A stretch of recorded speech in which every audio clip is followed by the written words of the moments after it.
প্রায় ৩২ ঘন্টা পর নেভানো গেছে নারায়ণগঞ্জের রূপগঞ্জের গাজী টায়ার্স কারখানার আগুন। তবে ক্ষতিগ্রস্ত ৬ তলা ভবন ধসে পড়ার শঙ্কায় ভেতরে প্রবেশ করছেন না ফায়ার সার্ভিস কর্মীরা। ভেতরের অংশ ঠান্ডা করে প্রবেশ করবেন তারা। রবিবার রাত 10:30টার দিকে কারখানাটিতে আগুন লাগে। ২১ ঘন্টা পর সোমবার রাত 7:05 আগুন নিয়ন্ত্রণে আসে। ফায়ার সার্ভিস সদর দপ্তরের মিডিয়া সেলের কর্মকর্তা তালহা বিন জসিম জানান, কারখানার ভবনটির ভেতর থেকে প্রচণ্ড তাপ রয়েছে।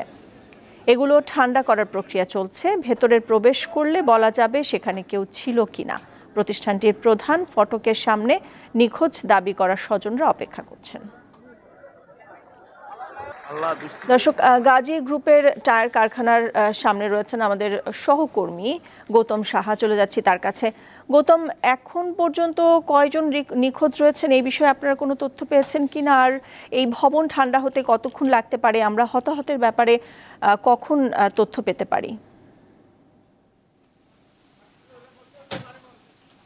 যে এখন নারায়ণগঞ্জে যে গাজীপুরের টায়ার কারখানার যে অগ্নিকাণ্ড, সেখানে কিন্তু ইতিমধ্যেই ফায়ার সার্ভিসের সদস্যরা ডাম্পিং এর কাজ শুরু করেছে। তবে ভবনটিতে ৬ তলা বিশিষ্ট যে ভবনটি রয়েছে, এখানে কেমিক্যাল এবং প্লাস্টিকের পদার্থ থাকায় কিন্তু আগুন নেভাতে তাদের বেগ পেতে হয়েছে। এর আগে গতকাল 7:05 কিন্তু ২১ ঘন্টা পর এখানে আগুন নিয়ন্ত্রণ আনে। আরেকটি বিষয় আমরা দেখেছি, গতকাল থেকে কিন্তু অনেক স্বজনরা যে প্রধান ফটক রয়েছে সেখানে কিন্তু তারা ভিড় জমায় এবং সেখানে কিন্তু একটা তালিকা করা হয়েছিল ফায়ার সার্ভিসের কয়েকজন সদস্য। তবে পরবর্তীতে যে এখানে দায়িত্বরত পরিচালক রয়েছিলেন, যে লেফটেন্যান্ট কর্নেল রেজাউল করিম, তিনি কিন্তু এই জিনিসটা অস্বীকার করেছিলেন এবং সেই সাথে তিনি বলেছিলেন এই কাজটি আসলে পুলিশ প্রশাসনের কাজ এবং তারা কিন্তু এখন আপাতত সেই অগ্নি নির্বাপনের কাজটা তাদের জরুরি, সেই বিষয়টি কিন্তু জানিয়েছিলেন। তবে আমরা যে বিষয়টি দেখেছি, আজ সকালেও কিন্তু প্রধান ফটকের সামনে অনেক স্বজন এবং ভেতরে কিন্তু এখানে স্বজনরা অপেক্ষা করছেন তাদের যে নিখোঁজরা রয়েছেন তাদের ফিরে পেতে। এবং কালকে যে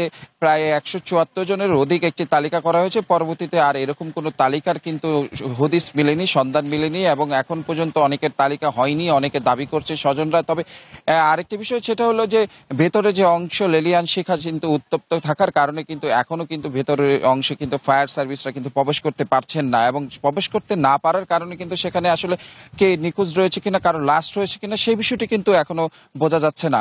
তবে তারা সেই ঘটনাস্থলে প্রবেশের জন্য তারা কিন্তু সেই ধরনের প্রক্রিয়া গ্রহণ করেছেন এবং নারায়ণগঞ্জ সহ ফায়ার সার্ভিসের ৬টি ইউনিট কিন্তু এখানে কাজ করছেন এবং সেখানে কিন্তু তারা প্রবেশ করবেন বলে জানিয়েছেন এখানে দায়িত্বরত যারা রয়েছেন এবং জেলা প্রশাসনের এখানে উপস্থিত হওয়ার পরে কিন্তু তারা ভিতরে প্রবেশ করেন। তারা আরেকটি বিষয় জানিয়েছেন, যতক্ষণ পর্যন্ত এখানে কোনো নিখোঁজের সন্ধান পাওয়া যায়, একটি লাশও যদি পাওয়া যায়, সে পর্যন্ত কিন্তু তারা এই অভিযান অব্যাহত রাখবেন। আরেকটি বিষয় আমরা যে বিষয়টি দেখেছি, এর আগে যে রবিবার 10:30টার দিকে আগুনের সূত্রপাত হয়, এখন এখানে মূলত লুটপাটের একটি ঘটনা ঘটে। পরবর্তীতে একটি দুর্বৃত্ত দল কিন্তু এখানে কিন্তু আগুন ধরিয়ে দেয়। তার পরবর্তীতে কিন্তু এখান থেকে প্রায় ১৪ জনকে জীবিত অবস্থায় উদ্ধার করে ফায়ার সার্ভিস, সেই বিষয়টি জানিয়েছেন। এবং এখন পর্যন্ত আমরা যে বিষয়টি দেখেছি, এই যে গাজী টায়ার কারখানার প্রতিটি প্রান্তে কিন্তু সেনাবাহিনী, বিজিবি এবং পুলিশের মোতায়েন রয়েছেন এবং আইন শৃঙ্খলা বজায় রাখার জন্য। আরেকটি বিষয় আমরা যে বিষয়টি দেখেছি, ফায়ার সার্ভিসের সদস্যরা কিন্তু এখানে আগুন নিয়ন্ত্রণের